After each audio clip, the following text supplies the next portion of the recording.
মাস পার হয়ে যে মাসটা পরে আমি এই না নামটা কষ্ট নাকি পাই মাসটা, সেজন্য নামটা আমি উচ্চারণ করি না। তবে আজকে আমরা আর কি নবান্ন খাই।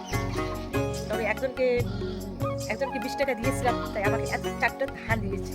কারণ আমাদের জমি নেই, মানে ধান খেতে জমি নেই, এরকম জমি আছে, গাছ আছে কিন্তু, আর এই যে বাগানটা আছে কিন্তু আমাদের ধান খেতে জমি নেই।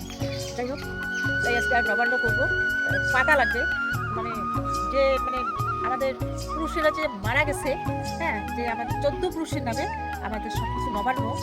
ধানের থেকে চাল তৈরি করা লাগে, চালের থেকে গুঁড়া তৈরি করা লাগে, ওই গুঁড়োটা দিয়ে সুন্দর করে মেখে কলা দুধ অনেক কিছু দিয়ে মেখে দিতে হয়। যাই হোক বন্ধুরা, তবে আমি এখন কলার পাতা কাটতেছি, তোমরা আমার ভিডিওটা দেখতে থাকো সুন্দর করে। আমি কেন কলার পাতা কাটতেছি আমার ভিডিওটা আজকে সম্পূর্ণ দেখবে।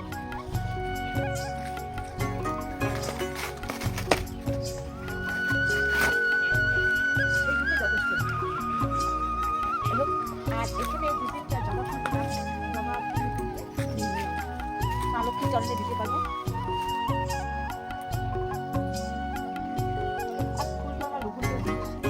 এখন যেমনই হোক ফুল, আমার ফুলের প্রতি লোকটা দিয়ে নিই। কলা পাতাটা নিয়ে যাচ্ছি, আর কেমন করে কেটে কেটে আমি সেই প্রসাদটা দিব। থালা কিন্তু আছে ঘরে, অনেক থালা আছে, কিন্তু থালা তো দেওয়া আজকে থালা দেওয়ার নিয়ম না, মানে কলার পাতাতে দিতে হবে। ঠিক আছে, আমি এখন এটা নিয়ে বাড়ি যাচ্ছি।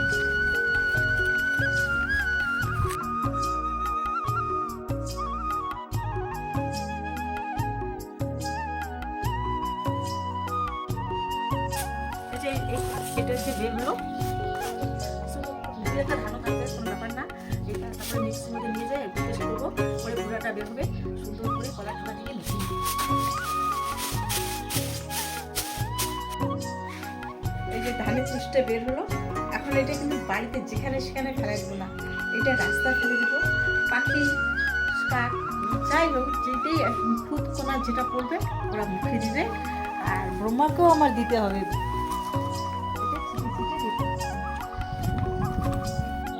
আমি রাস্তায় ওই ধানের তুষগুলো ছিটিয়ে দিচ্ছে, কারণ এগুলো বাড়ির ভিতরে রাখতে নেই।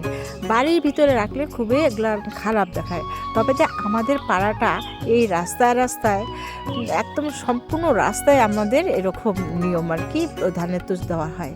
তারপর ওই যে গুঁড়ো করে আমাদের পূর্বপুরুষ, যে আমার বংশের পূর্বপুরুষদের নামে আমি সব দিচ্ছি, একটু প্রসাদ করে দিচ্ছি গুঁড়ো করে।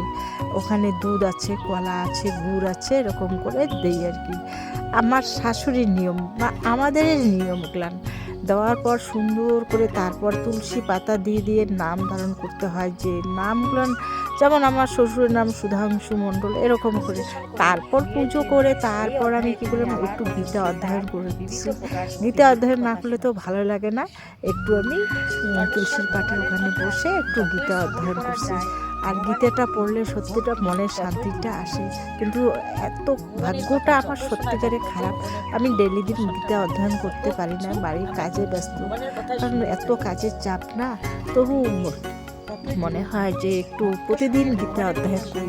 গীতা অধ্যয়ন যদি না করি তবে আমি 1 নম্বর শ্লোকটা প্রতিদিন একটু বললে আমার সত্যি মনের শরীরটা যেন সত্যিকারে মনে হয় গঙ্গার জল যেরকম পান করা হয় সেই রকম আমি যদি গীতা অধ্যয়ন করি তবে আমার শরীরটা সত্যিকারে ভালো হয়।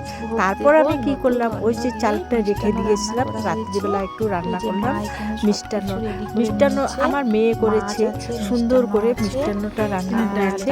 করার পর আমি রাত্রিবেলা শিবা ভোগ দিয়েছি, মাছ আছে, ওখানে ডাল আছে, আমি বেশি কিছু আয়োজন করিনি, কারণ আমাদের ঘরে কিছু সবজি ছিল না, আর আমাদের বাড়িতে লোক ছিল না, মানে যে কোনো কাজে ওরা চলে গেছে, খুব ব্যস্ত ছিল না, তাই আমার সবজি আর একদম ঘরে ছিল না। আর পুকুরের পাশ দিয়ে আমি বললাম না যে মিষ্টান্ন করলাম, করে আবার ভাবতেছি এরকম করে তো কোনোবার এরকম করিনি, কত কিছু আমি দিতে, শাক দিতে হয়, অনেক কিছু দিতে হয়, কিন্তু এত নিয়ম করে আমি দিই, আর মনটাও খুব খারাপ হয়ে গেল যে আজকে আমি কিছুই দিতে পারলাম না। এরকম একটু দিয়েও আমার মন তৃপ্তি হলো না, কারণ আমার যেটুক আছে ভগবান যেটুক আমাকে দিয়েছে সেইটুকুই আমি দিলাম। দেওয়ার পরে ওখানে রান্নাঘরে আমি রেডি করে একদম বাগানে এলাম, বাগানে এসে আমি কি করছি, প্রদীপ লাগাচ্ছি।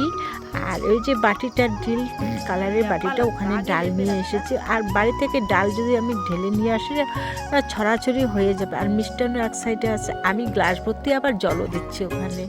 গ্লাস ভর্তি জল দিতে হয়, একটা বাতি লাগাতে হয়, নাহলে অন্ধকারে ওরকম করে দেওয়া যায় না। নিয়ম এইটাই আর কি। জানি না প্রিয় বন্ধুরা তোমাদের যে কীরকম নিয়ম, আমার নিয়ম কিন্তু আমার নিয়ম এইরকম করে আমি দেই। আর এত ভালো লাগে। আর সব কিছু আরও কিছু সবজি টবজি দিয়ে রান্না করে দিলে খুবই ভালো লাগতো, তবুও আমার মনে তৃপ্তি আসে নাই। আমি যে এরকম করে দিয়েছি বন্ধুরা, আমার কিন্তু মনে তৃপ্তি আসে নাই। কারণ কি করব, আমার মনে হয় এইটুকুই আমাকে ভগবান দিয়েছে, সেই জন্য এইটুক দিয়েই আমি মানে দিচ্ছি। তারপরে যে কি করলাম, একটু ভাতটা একটু ফাঁকা করে আমি ডালটা ঢেলে দিলাম। আর এইদিকে আমার একটু ঠান্ডা ঠান্ডা ভাব, আমি কি করলাম, একটা চাদর গায়ে দিয়ে, লাল চাদর গায়ে দিয়ে আমি ওখানে এসেছিলাম, মানে সে বাগানের এক সাইডে। এত রাত্রিবেলা তো অনেক দূরে আসা যায় না, একটু সাইডে। আর বাড়ি থেকে আমাদের বাগান বেশি দূর না। যাই হোক, জল ছিটিয়ে দিলাম। জল দেওয়ার পরে একটু আমার প্রণাম দিতে হয়। আর বললাম না যে এই রকম করে দিলে সত্যি কথা, যে এই যে আবার কি আমি প্রণামও দিলাম, প্রণাম না দিলে তো মনে শান্তি আসবে না। তারপর আমার মেয়েকে বলছি, মেয়েকে আমি সঙ্গে নিয়ে এসেছি। আমার মেয়ে, মা একটু প্রণাম দে। আমার মেয়ে সত্যিকারে প্রণাম দিচ্ছে। আর আমার ভিডিওটা যদি ভালো লেগে থাকে লাইক শেয়ার কমেন্ট করে একটু জানিয়ে দেবে। আর একটু সুন্দর তোমাদের হাতে একটা সাবস্ক্রাইব করে দিবে। আর যারা নতুন এসেছে আবার ভিডিওটা দেখবে।